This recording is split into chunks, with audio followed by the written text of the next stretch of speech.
Dear people watching and listening, Assalamu alaikum. Kindly like and share this video and subscribe to my YouTube channel. Please support my channel by contributing to my Patreon account so that I can continue making the audiobook series.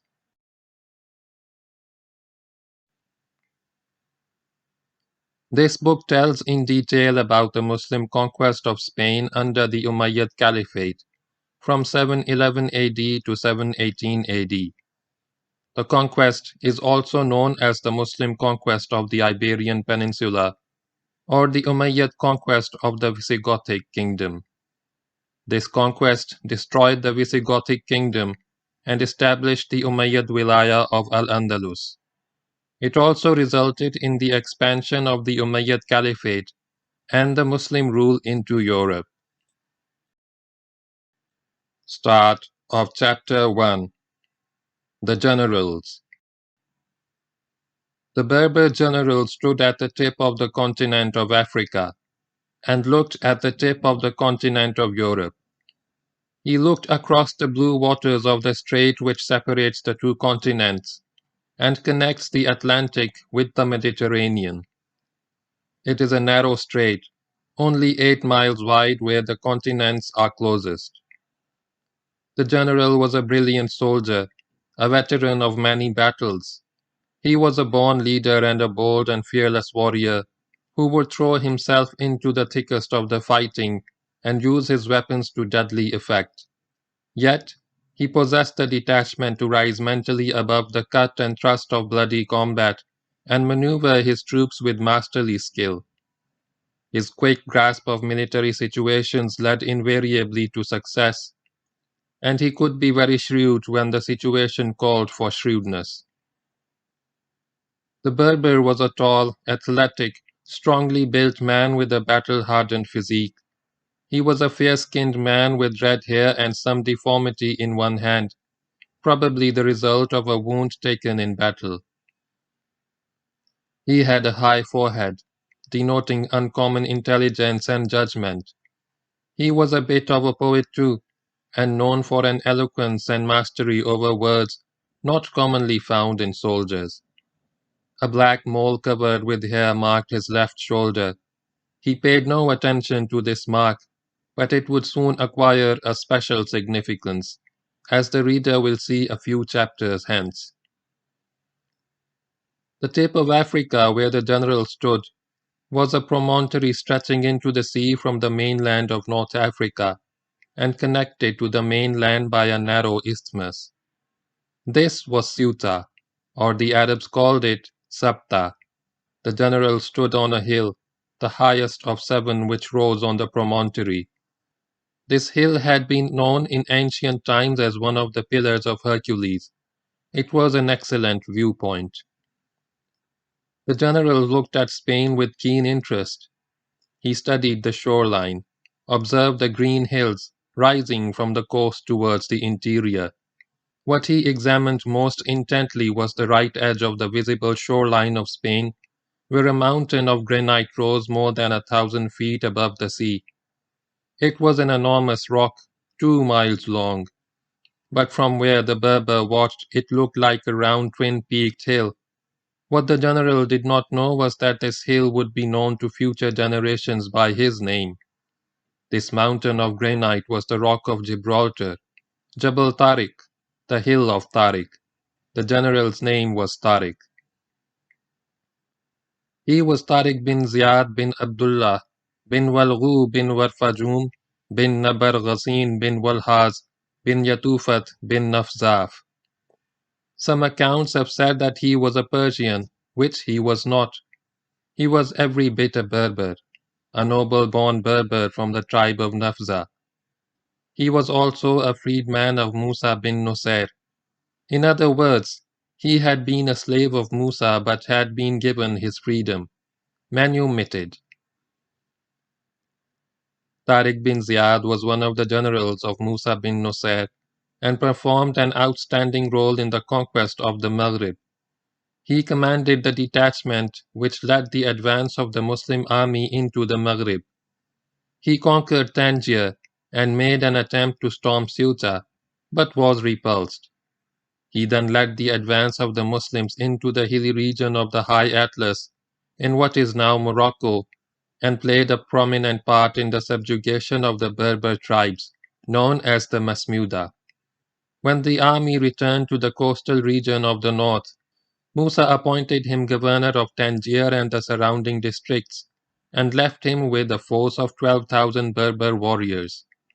That was 2 years ago.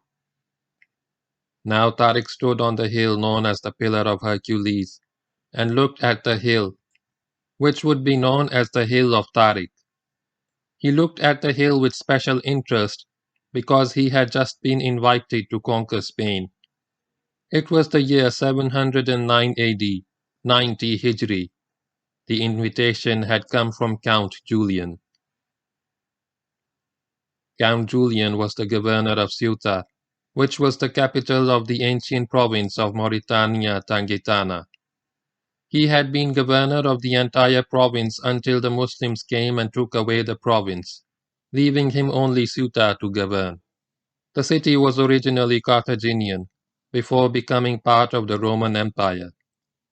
When the Germanic tribes took Spain from the Romans, the Vandal king Genseric crossed to Ceuta and razed the city to the ground. This happened in 423 AD.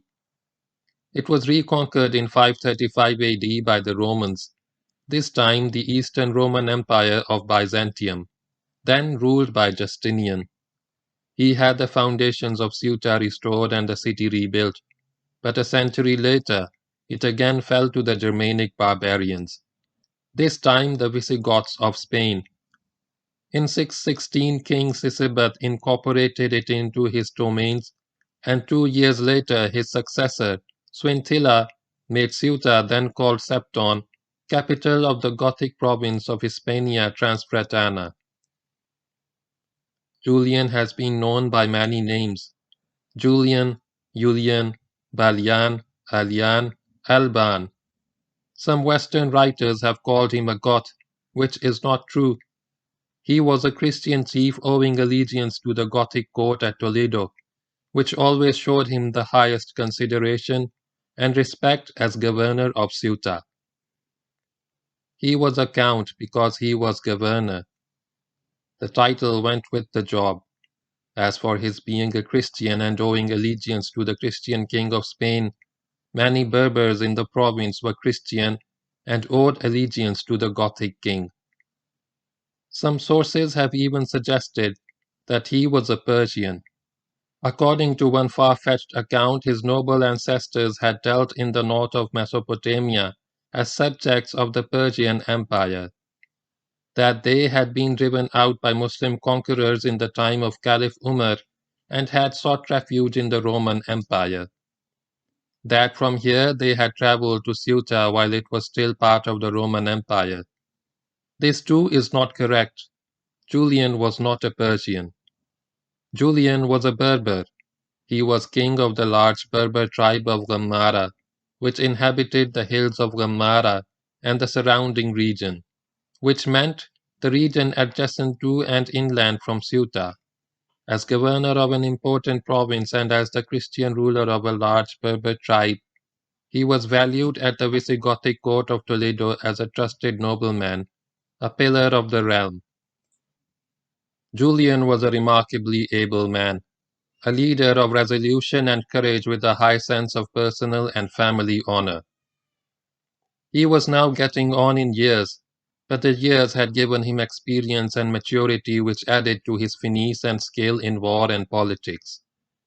He ruled over his Gothic province and his Berber kingdom with firmness and wisdom. 30 years before, when he was a young man, the Muslims had appeared for the first time in the Maghrib under Uqba bin Nafi. Julian had avoided battle and submitted to Uqba without giving up his sovereignty. Just what political relationship he established with Uqba is not clear, but on the departure of that dashing conqueror from the Maghrib, Julian resumed his former position as governor of Ceuta and vassal of the king of Spain. Then came Musa bin Nusair, in 707 AD, 88 Hijri, destroying all opposition and scattering all Berber armies that stood in his path.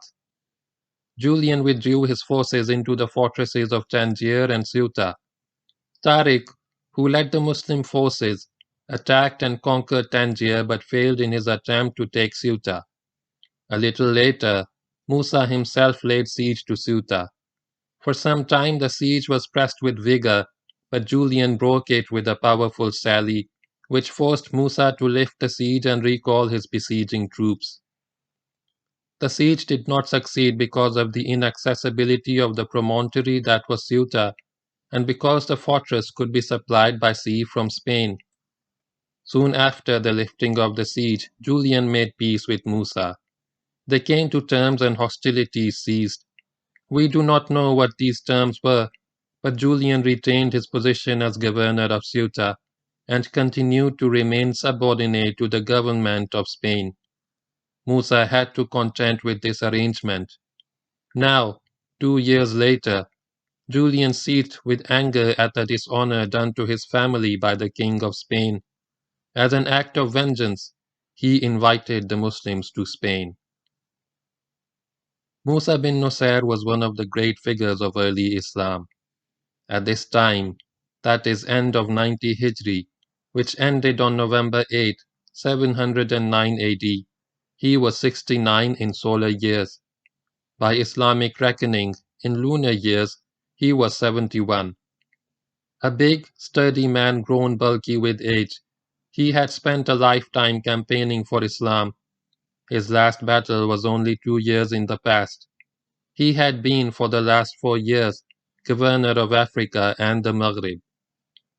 These geographical terms need defining. Africa, or Afrikia as the Muslims called it, was not then the entire continent of Africa as we know it today. It was the northern belt of the continent of Africa, hardly more than a coastal zone, stretching from the present Libya across Tunisia to about the city of Algiers. In other words, it was the northern zone of the present Libya, Tunisia, and the eastern part of Algeria. For the Romans too this was Africa, though sometimes they stretched it westwards to Tangier. What lay west of Africa, now the western part of Algeria and all of Morocco, was called the Maghrib, which means simply the West. Nowadays we speak loosely of the Maghrib as comprising the region of Tunisia, Algeria, and Morocco. But at the time this history is about, it was more westerly as defined above. Musa's father, Nusair, had been a Christian.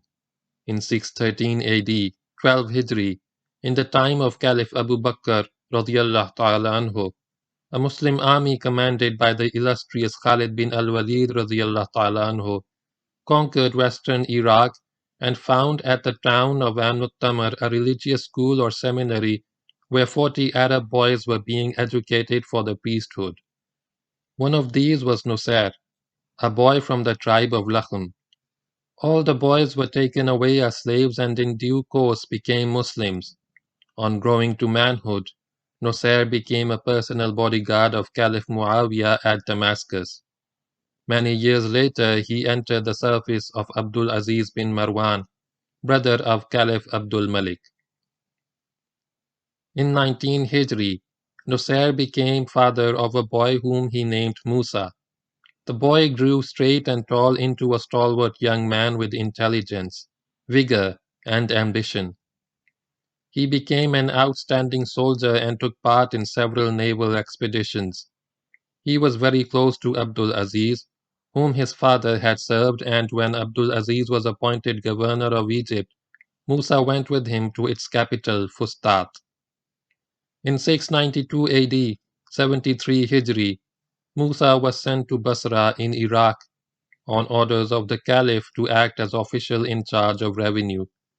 He performed his duties efficiently, but some time after his appointment there were allegations of embezzlement against him.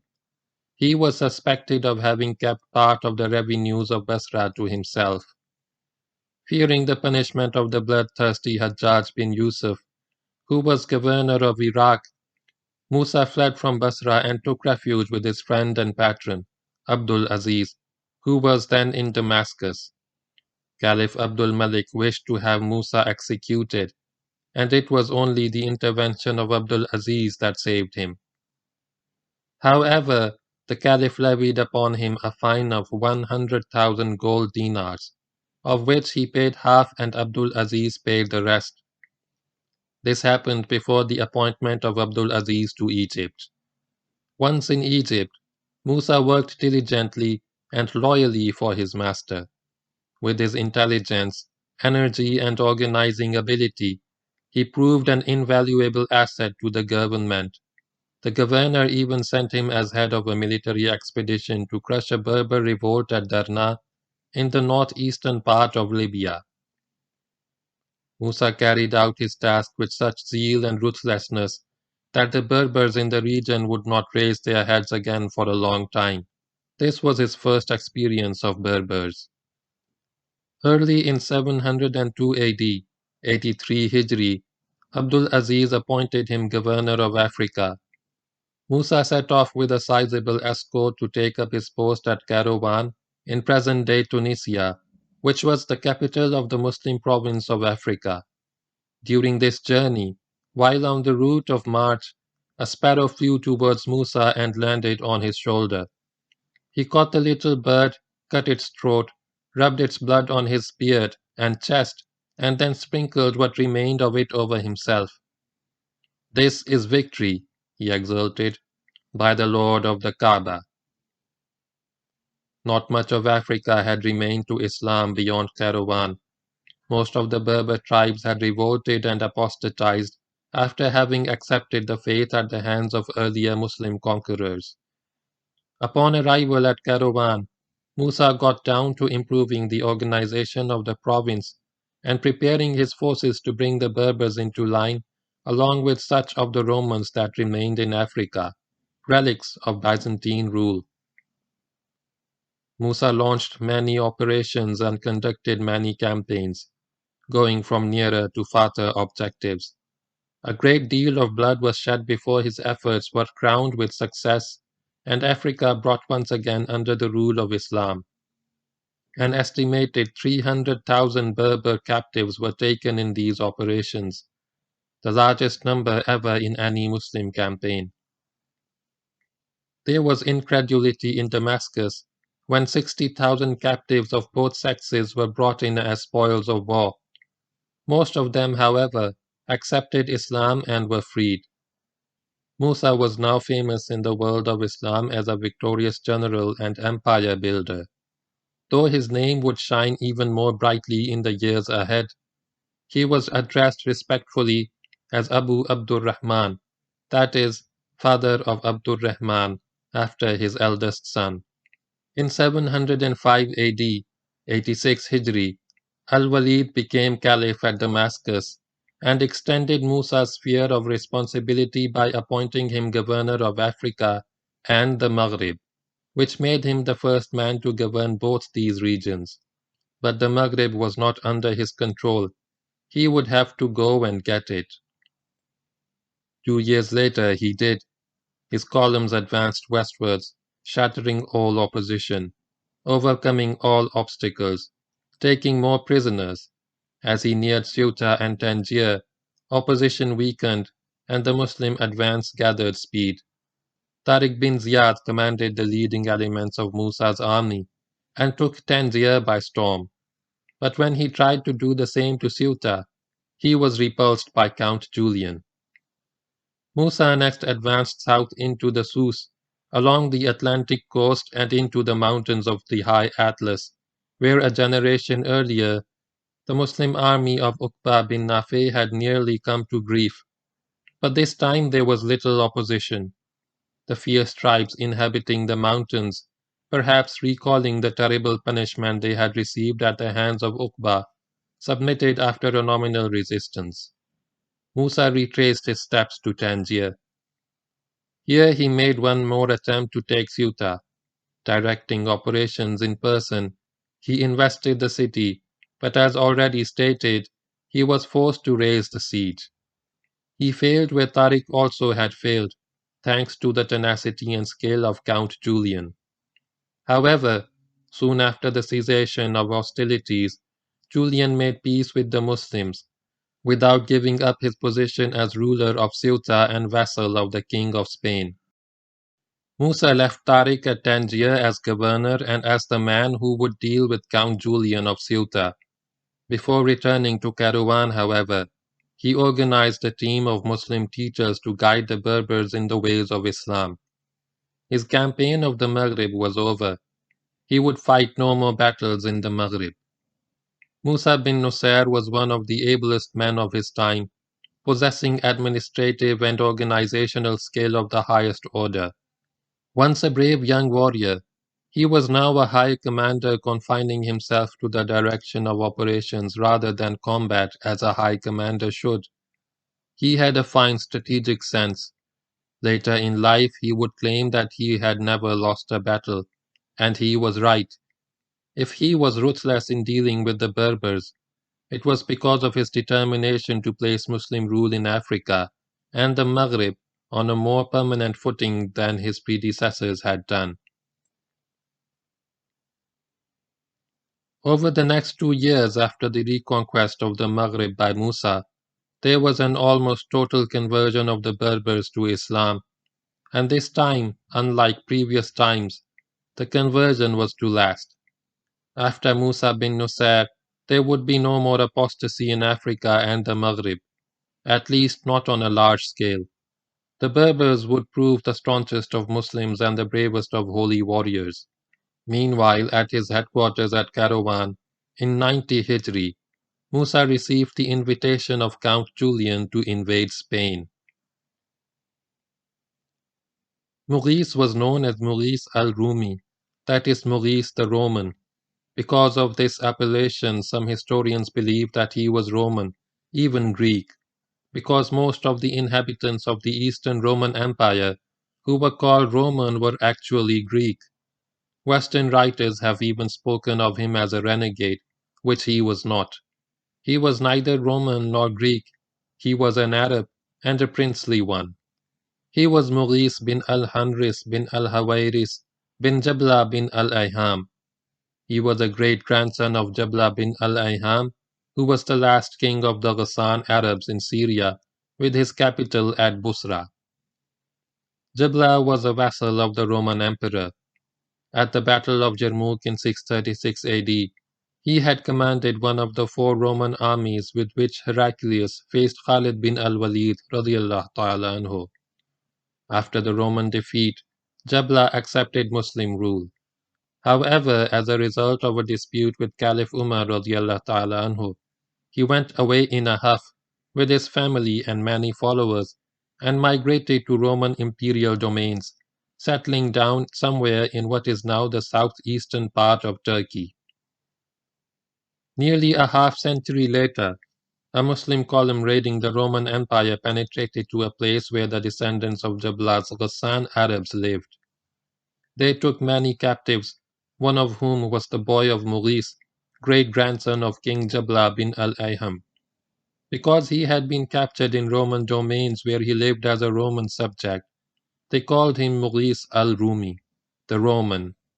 He came as a slave to the house of Caliph Abdul Malik. The Caliph was struck by the intelligence and bearing of the child. Knowing of his princely birth, he ordered that he be given a princely education along with his own son, Al-Walid. The boy grew into a remarkable man, gifted with exceptional qualities of body and mind. He was sharp, clear-headed, eloquent. He wrote prose and poetry which the best of Arabs would be proud to claim as their own. It is said that verses written or extemporaneously recited by him would fill a volume. He became a skilled horseman and mastered the stratagems of war. Gradually he acquired fame for his prudence and wise counsel. He served under Musa bin Nusair in Africa and the Maghrib, where he distinguished himself in battle as a brilliant officer and a fearless fighter. There is no record of his age at this time. Considering that he studied in school with Al-Walid, he was probably of the same age, which would put him in his late 30s, approaching 40. He was known as the freedman of Al-Walid. He enjoyed close relations with and had direct access to Caliph Al-Walid, and this gave him an advantage which others were careful to respect. Mughis was to play a dashing, though not decisive role in the Muslim conquest of Spain. He was not destined to be one of the great generals of the conquest. What he did in battle could have been done by many others. His claim to fame rests not on what he did to Spain, but on what. End of chapter 1.